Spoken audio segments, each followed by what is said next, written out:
Between 1968 and 1972, America launched 9 human missions to the moon, 6 of which successfully touched down, allowing 12 men to walk on the lunar surface. NASA's next chapter of lunar exploration, called Artemis, has the task of not just going to the moon to create a long-term human presence on and around it, but also to prepare for ever more complex human missions to Mars. In short, everything we must be able to do here, we must first do here. So, what will an Artemis mission look like? Everything is designed and tested with our most important element in mind: the astronauts. This is their deep space, human-rated spacecraft called Orion, built in 3 parts. The crew module, where up to 4 astronauts will live and work throughout the flight. The service module, with life support systems for the crew and its own engine and fuel reserves. And a launch abort system, with engines capable of pulling the crew module to safety during launch should anything go wrong. To accomplish the task of launching our crew and heavy payloads, NASA is building the Space Launch System, comprising of a cargo hold, an exploration upper stage, a massive core stage, and 2 extended solid rocket boosters. Altogether, this is the world's most powerful rocket, and it exceeds the legendary Saturn V of the Apollo era in numerous ways. Sitting on the launch pad, the entire rocket, fully fueled, weighs just over 6 million pounds, 5.2 million of which is just the fuel.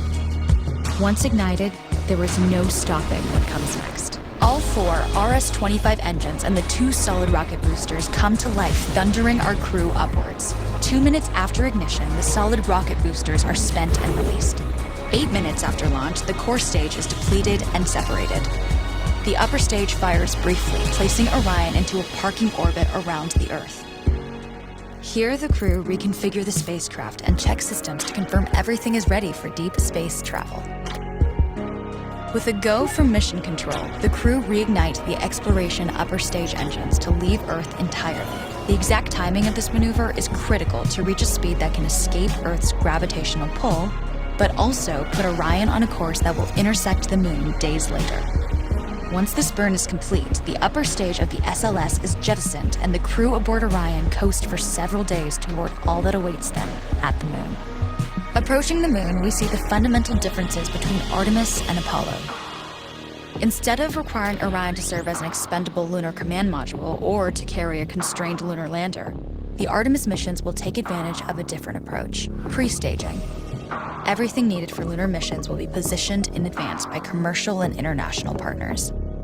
This includes rovers, science experiments, and human-rated systems on the surface. But it also includes a dedicated lunar station in orbit around the moon called Gateway. Here at this station, we can pre-stage a robust lunar lander and establish a strong communications relay. Designed with open standards, the Gateway can be expanded as new missions and partnerships develop, allowing multiple human missions on the moon at the same time and enabling ongoing science to be conducted even between human missions. The Gateway is also capable of adjusting its orbit to allow access to every part of the moon, something the Apollo missions could not do. But the real key in this approach is placing Gateway in a unique halo orbit to perfect the maneuvers needed for Mars missions. And with the growing list of commercial and international opportunities, Gateway is the ideal hub between Earth and all that lies beyond.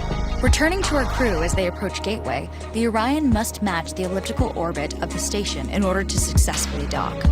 Once on board, pre-selected crew members transfer to the lunar lander, while those assigned to Gateway remain on station.